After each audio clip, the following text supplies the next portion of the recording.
Hello students, welcome to periodic Pathshala. तो जैसे कि हम लोगों ने प्रीवियस क्लास में इंट्रोडक्शन टू पॉलीमर केमिस्ट्री के पीवाई को हम लोगों ने सॉल्व किया।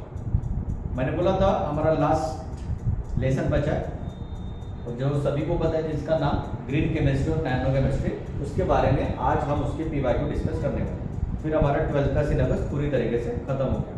सभी वीडियोस प्लेलिस्ट में अवेलेबल है एमएसटीसीईटी के, आप जाके देख सकते हो। सभी टाइप के क्वेश्चन करा चुका होगा, किस तरीके से आपको एग्जाम को पढ़ना है, एग्जाम को सॉल्व करना है, एग्जाम में क्वेश्चन सॉल्व करना है, किस तरीके से आपको क्रैक करना है, तो सभी के बारे में हम लोग डिस्कस करते हैं।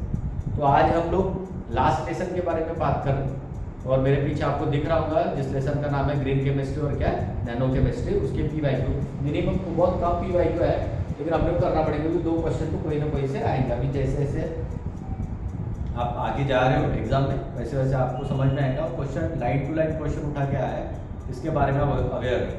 तो मैंने एक चीज़ बोला ही हो कि इनऑर्गेनिक केमिस्ट्री है या ऑर्गेनिक केमिस्ट्री है या एप्लीकेशन है, उसमें आप लोगों ने देखा होगा जिनका डेटा है, आपने प्रीवियस ईयर क्वेश्चन सॉल्व करके बताया मैंने सभी को, और आपने भी किए होंगे ये सब चीज़ें। तो आपने देखा होगा टेक्स्ट बुक में जो डेटा है उसी से रिगार्डिंग बात किया, एक्स्ट्रा कुछ भी नहीं किया।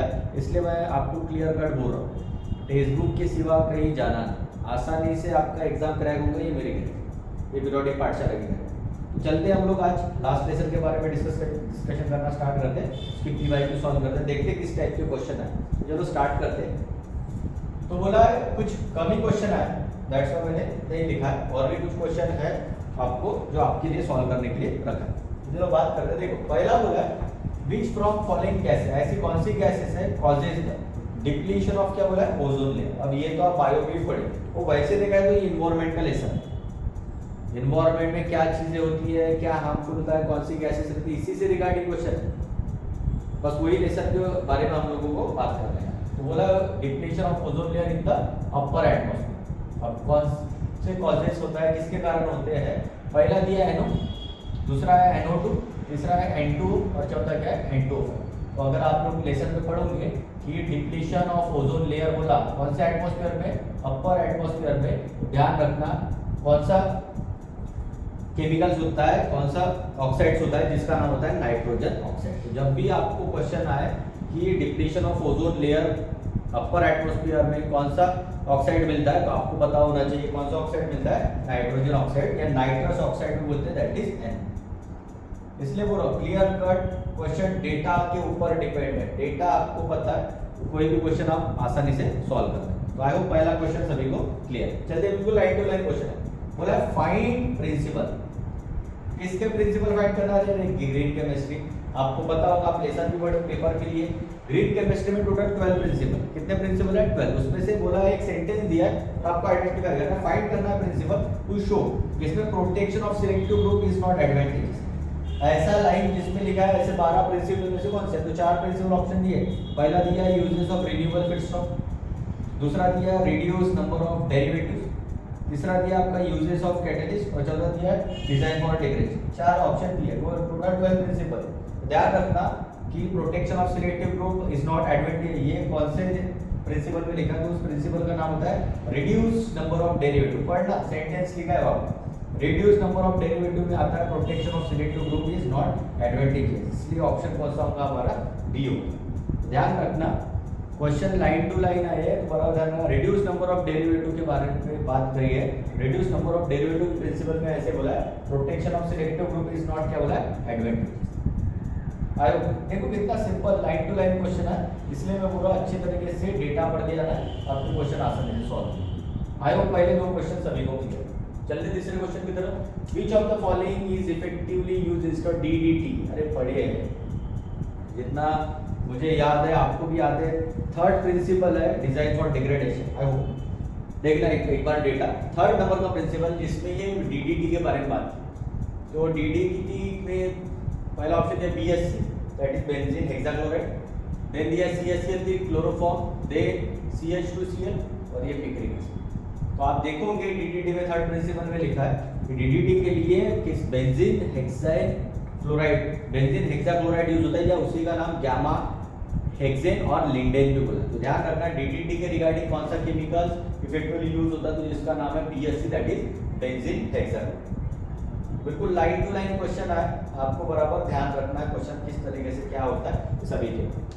चलते फोर्थ क्वेश्चन की तरफ। बोला which of the following is used as a green solvent, ऐसा कौन सा सॉल्वेंट है, ऐसा कौन सा कंपाउंड है जो क्या कहलाता है ग्रीन सॉल्वेंट। बिल्कुल लाइन टू लाइन उठा है क्योंकि ये लेसन ही ऐसे बिल्कुल थ्योरेटिकल बेसिस सभी चीजें आपको जैसे डेटा दिया वैसे कॉपी पेस्ट करके आपके पेपर में आएगा, बिल्कुल उसका टेंशन मत लेना। तो ग्रीन सॉल्वेंट कौन सा केमिकल, एक होता है सुपर क्रिटिकल CO2, दूसरा दिया है CaCl3 क्लोरोफॉर्म, तीसरा दिया है CH2Cl2 और चौथा दिया है CCl4। ध्यान रखना कि अगर क्वेश्चन आता है ग्रीन सॉल्वेंट के रिगार्डिंग तो आपको क्लियर कट याद करके रखना डेटा कौन सा आता है, super critical CO2 is used as a green solvent. Target बिल्कुल डायरेक्टली याद रखना है। ग्रीन सॉल्वेंट के बारे में बोला तो super critical CO2 is used as a green solvent, तो बराबर ध्यान रखना पेपर में। इसलिए डायरेक्ट क्वेश्चन पूछा ग्रीन सॉल्वेंट बोला तो आंख बंद करके आंसर आना चाहिए, that is super critical CO2। Line लिखा है बराबर याद से पढ़। तो देखो कितने लाइन टू लाइन क्वेश्चन है, कोई नया वेरिएशन आपको दिखेगा नहीं पेपर में, इसलिए आपको बराबर डेटा पढ़ के जाओ। मैं बार बार पूरा डेटा ही इंपॉर्टेंट है, जो आपके इनऑर्गेनिक रहे या ऑर्गेनिक रहे या एप्लीकेशन के रिसर्च और फिजिकल तो देख के जाएंगे क्योंकि फिजिकल न्यूमेरिकल आएंगे, ये आएंगे कॉन्सेप्ट आएंगे सभी थ्योरेटिकल। लेकिन जी जहाँ पे थ्योरेटिकली बेसिस है वहाँ पे आपको डेटा अच्छी तरीके से पता होना चाहिए। वो अगर पता है तो आपके कोई भी क्वेश्चन लग जाएंगे, ये बिल्कुल 100% करेक्ट। चले चलते हैं फिफ्थ क्वेश्चन की तरफ। बोला which of the following is effectively used to remove E coli bacteria. अब ई कोलाई तो मेरे दिमाग में बजती है घंटी। ई कोलाई बैक्टीरिया का है तो आप टेक्स्ट बुक में एप्लीकेशन ऑफ नैनो मटेरियल में जाना फ्रॉम वाटर। तो चार ऑप्शन दिया, पहला दिया सिल्वर नैनो पार्टिकल, दूसरा दिया कार्बन ब्लैक नैनो पार्टिकल, तीसरा TiO2 नैनो पार्टिकल और चौथा सिलिकॉन नैनो पार्टिकल। तो ध्यान रखना ई कोलाई बैक्टीरिया बोला जाए तो कोई ऑप्शन की तरफ नहीं जाने की जरूरत पड़ती, सीधा क्लियर कट। मुझे तो कितने बार क्वेश्चन दिखा, कितने बार याद हुआ होगा, सिल्वर नैनो पार्टिकल्स यूज होता है। जब ई कोलाई बैक्टीरिया के बारे में है तो आपको अलग कोई भी वर्क करना नहीं। ई कोलाई बैक्टीरिया में सिल्वर नैनो पार्टिकल यूज होता है, इफेक्टिवली यूज होता है। ध्यान याद ही करके रखो, ई कोलाई बैक्टीरिया वापस क्वेश्चन रिपीट होकर आएगा, इसलिए बना कोई ना कोई सेशन में घूमेगा जरूर।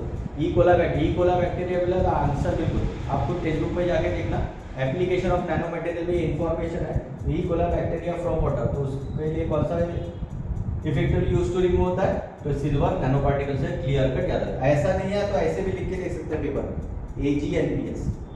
Ag मतलब होता है सिल्वर, NPS मतलब होता है nano particles. I hope fifth question भी क्लियर है। चलते सिक्स्थ क्वेश्चन की तरफ, देखो कितना लाइन टू लाइन क्वेश्चन। बोला which of the following solvent reduce the environmental pollution. ऐसा कौन सा सॉल्वेंट है जो रिड्यूस करता है एनवायरमेंटल पोल्यूशन। पहला दिया है वाटर, दूसरा दिया है डाइक्लोरोमीथेन, तीसरा दिया है ट्राइक्लोरोमीथेन और चौथा क्या दिया टेट्रा। तो याद रखना जो रिड्यूस करने की क्षमता रखता है एनवायरमेंटल पोल्यूशन को, तो ध्यान रखना ऐसा कौन सा सॉल्वेंट है जो रिड्यूस करेगा एनवायरमेंटल पोल्यूशन को। सबसे सिंपल चीज दिमाग में, ये जनरल नॉलेज टाइप क्वेश्चन है।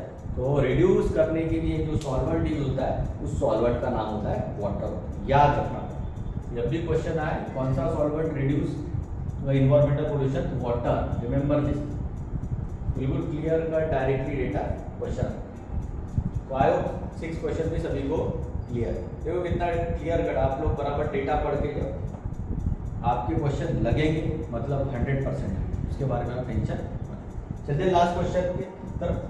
बोला which of the following is an example of 2 dimensional nanostructure. अब ये नैनो पार्टिकल्स का क्वेश्चन है, नैनो स्ट्रक्चर का क्वेश्चन है। तो बोला पहला ऑप्शन दिया नैनो पार्टिकल्स, दूसरा दिया थिन फिल्म, तीसरा दिया क्वांटम डॉट्स, चौथा दिया nano line. 2 dimensional nano structure का एग्जांपल तो आप देखोगे टेक्स्ट बुक में लिखा है 2 डायमेंशनल नैनो स्ट्रक्चर का जो एग्जांपल होता है थिन फिल्म। क्या होता है थिन फिल्म, इसलिए बराबर एग्जांपल, इफेक्ट्स, प्रिंसिपल, इसी पे क्वेश्चन आएंगे। नया क्वेश्चन आप लोगों को कोई दिखेगा तो इस टाइप के क्वेश्चन आए हो, और ये सभी MST CET के PYQ, इसके बारे में आप लोग अवेयर रहना। क्वेश्चन बिल्कुल लाइन टू लाइन उठा के आएगा, उसके बारे में आप टेंशन मत लो, एकदम काम होकर सभी चीज़ें पढ़ के जाना है। मैं बार बार बोल रहा हूँ, अगेन रिपीट, 12th में 40 क्वेश्चन आने वाले हैं। 40 आंकड़ा छोटा नहीं है, बहुत बड़ा, पूरा केमिस्ट्री उड़ा देगा वहाँ, इसलिए आप लोगों को ध्यान रखना है। जिसका 12th स्टेट बोर्ड का पार्ट, अच्छा मैं पहले ही दिन बोला जब हम लोगों ने लेक्चर स्टार्ट किया, जिनका स्टेट बोर्ड का पार्ट अच्छी तरीके से, उनके लिए सीईटी के क्वेश्चन कुछ भी नहीं रहेंगे। ये मेरा पर्सनल एक्सपीरियंस, इसलिए ध्यान रखना हर एक चीज़ डिटेल में बात किया हूँ। सभी चीज़ें मेरे कुछ प्रीवियस वीडियो भी देख सकते हो, उसमें भी डिटेल में एक्सप्लेन किया हूँ। तो सभी चीज़ों के बारे में मैंने वहाँ पे बात की। तो ये पीवाईक्यू थे जो लास्ट लेसन हमारा बचा था green chemistry and organic chemistry, उसको भी आज मैंने कंक्लूड कर दी। तो सभी मैंने 12th के जितने भी पीवाईक्यूज है तो सभी आपको यूट्यूब पे सॉल्व कर। आई होप सभी को पसंद आ रहे वीडियो, सभी लोग अच्छी तरीके से वीडियोस को देख रहे, सभी लोग अच्छी तरीके से पीवाईक्यू करके जो डेटा क्वेश्चन ये सभी चीज़ें करके एक्स्ट्रा कोई भी एफर्ट नहीं लगाना है। रिजल्ट आपका बिल्कुल 100% है, इसके बारे में आप अवेयर है। तो आई होप आज का लेक्चर सभी को क्लियर है। यहाँ पे MSTCT के सभी लेक्चर मैंने कवर कर लिया और मैंने बोला था 12th के पूरे करवा के दूंगा, और 12th पे आपको ज़्यादा ध्यान है। 40 क्वेश्चन और 1.5 घंटे में फिजिक्स और केमिस्ट्री दोनों सॉल्व करना है, इसलिए बराबर आप लोग टाइम मैनेजमेंट बराबर करना। तो आई होप आज का वीडियो सभी को क्लियर। अगर मेरे वीडियो सभी को पसंद आ रहे तो मेरे यूट्यूब चैनल को सब्सक्राइब कीजिए the periodic Pathshala and press the bell icon for further notification. Thanks a lot, thank you.